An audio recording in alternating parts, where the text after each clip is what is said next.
महाराष्ट्र शासनाने 1 जुलै 2024 पासून मुख्यमंत्री माझी लाडकी बहीण योजना ही कार्यान्वित केली आहे। त्याच अनुषंगाने संपूर्ण महाराष्ट्रात महिलांची अर्ज करण्यासाठी धडपड उडालेली पाहायला मिळत आहे।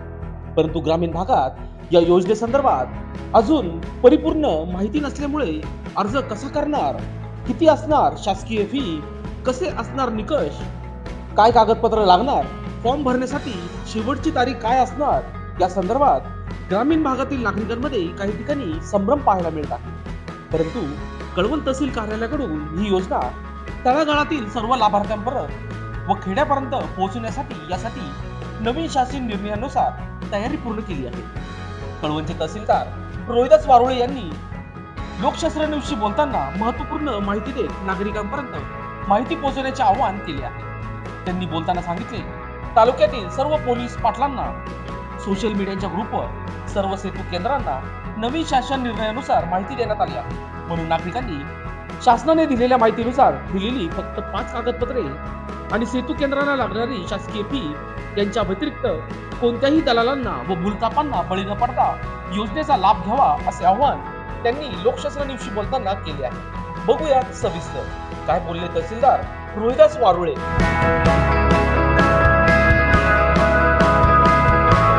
नमस्कार। आपणा सर्वांना, तालुक्यातील सर्व नागरिकांना, माता भगिनींना सर्वांना विनंती करण्यात येते की जी काय महाराष्ट्र शासनाने मुख्यमंत्री माझी लाडकी बहीण योजना जाहीर केली आहे, त्या अनुषंगाने 3 जुलै 2024 रोजी जी काय पूर्वीची योजना होती त्यामध्ये काही निकषामध्ये बदल करून नवीन शासन निर्णय प्रसिद्ध केलेला आहे।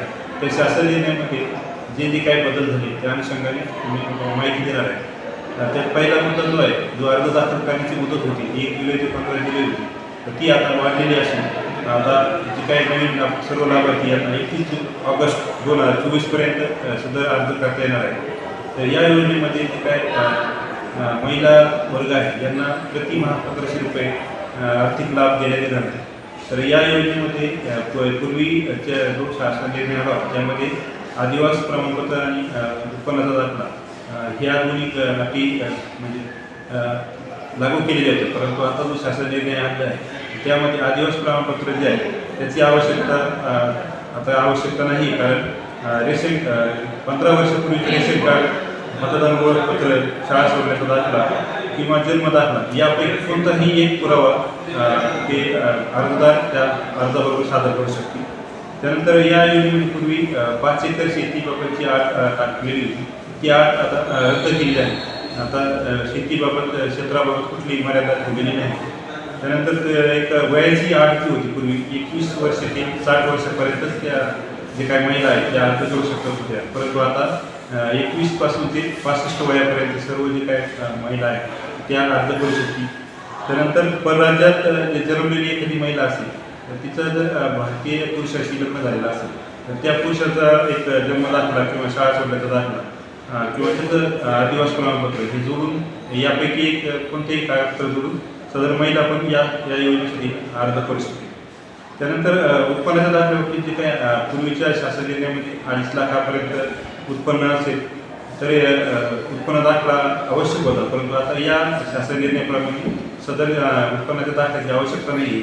2.5 लाखापर्यंत उत्पन्न उपलब्ध नसेल तर सदरच्या कुटुंबातील त्या महिलेचं जे काही रेशन कार्ड असेल किंवा पिवळे किंवा केशरी रेशन कार्ड याच्यापैकी दोन्हीपैकी एखादा कोणतंही एक साक्षांकित प्रत या अर्जाबरोबर जोडू शकते। या योजनेमध्ये कुटुंबातील एक पात्र अविवाहित महिला ही सुद्धा लाभ घेऊ शकते, तिला पण लाभ देण्यास ती पात्र आहे। अशा प्रकारे सदरची जी योजना आहे योजनेच्या अनुषंगाने एक योजना जाहीर झाल्यापासून एकंदरीत तालुक्यामध्ये वातावरण पाहता सर्व नागरिकांची आणि महिला वर्गांची विशेष करून जास्त धावपळ सुरू झालेली आहे। तर या अनुषंगाने मी आपल्या सर्वांना हेही आवाहन करतो की जे काय शासनाचे निकष बदल झाले त्या अनुषंगाने त्याची माहिती प्राप्त करून तेवढेच अत्यावश्यक जे 5 कागदपत्र आहेत तर तेवढेच आपल्याला जोडायचे सदर अर्जाबाबत। जो काय आपला अर्ज असेल अर्जाबरोबर आपल्याला आपलं आधार कार्डची झेरॉक्स, नंतर बँक पासबुकची झेरॉक्स आणि जे काय मी आता सांगितले ते तेवढेच कागदपत्र जोडायचे, 5च कागदपत्र जोडायचे त्याची यादी मेवाटी तालुक्यातील सगळे आपले धान्य दुकानदार, कोतवाल ग्रुप, नंतर पोलीस पाटील ग्रुप या ग्रुपवर मी शेअर केलेलं आहे. तर या 5 कागदपत्रावरील कुठले दुसरे कागदपत्र लागत नाही.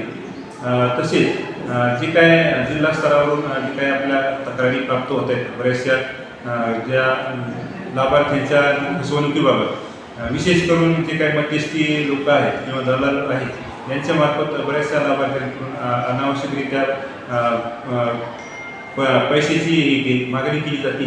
तर या निमित्ताने मी आपल्या सर्वांना आवाहन करेन की जे काही शासनाचे जे दर आहेत, सेतूमध्ये जे शासकीय दर आहेत त्या दराप्रमाणे त्या व्यतिरिक्त कुठल्याही प्रकारच्या पैशाची आवश्यकता देण्याची गरज नाही. सर किती दर आहेत शासनाने ठरवून जे दिले? काय आपले शासनाचे जे उत्पन्नाचा दाखला किंवा डोमेस्टिक दाखला असेल त्याची 33 रुपये काही पैसे जी पावती आहे तर तेवढीच पावती भरायची आहे. आणि रेशन कार्डच्या बाबतीत असेल तर रेशन कार्डची दुबार जर पाहिजे असेल त्याची जी शासकीय फी आहे सेतूमध्ये तेवढीच फी द्यायची आहे. परंतु याच्यात सर्वात महत्त्वाचं असं आहे की जे काही मध्यस्थीवर जे काही दलाल लोक आहेत यांच्याकडून लोकांना जे काही अशिक्षित महिला वर्ग आहे यांना एक प्रलोभन दिलं जातं की आम्ही हे कागदपत्र सगळे आणून देतो, आम्हाला एवढे पैसे द्या. तर कृपा करून या निमित्ताने मी सर्वांना विनंती करेल की आता शासनाने एक ॲपची लिंक पण तयार केलेली आहे. त्या लिंकद्वारे म्हणजे आपल्या मोबाईलवर पण आपण घर बसल्या आपला तो फॉर्म भरू शकतो. त्या लिंकमधून ते ॲप डाउनलोड करून घ्यायचे आणि आपला फॉर्म आपण स्वतःही आपल्या मोबाईलवर भरू शकतो. आपले जे काही डॉक्युमेंट्स आहेत ते स्कॅन करून ठेवायचे मोबाईलमध्ये. फॉर्म भरल्यानंतर जे स्कॅन केलेले डॉक्युमेंट्स आहेत ते त्याला अटॅच करून द्यायचे. आपण स्वतःही तो फॉर्म भरू शकतो. आपण सर्वांनी या योजनेचा लाभ घ्यावा, परंतु कुठल्याही प्रकारची आपली फसवणूक होणार नाही याची सर्वांनी दक्षता घ्यावी आणि कोणाच्याही प्रलोभनाला बळी न पडता कोणती मध्यस्थी दलाल वर्ग असेल त्यांच्याकडे कुठल्या प्रकारचे पैसे देऊ नका. आपण जे काही शासकीय पद्धतीने जी काही प्रोसिजर आहे त्या प्रोसिजरप्रमाणे सर्वांनी फॉर्म भरून या योजनेचा लाभ घ्यावा. या निमित्ताने एवढंच सांगेन. धन्यवाद. लोकशाहीसाठी बंटी आढावा, कळवण.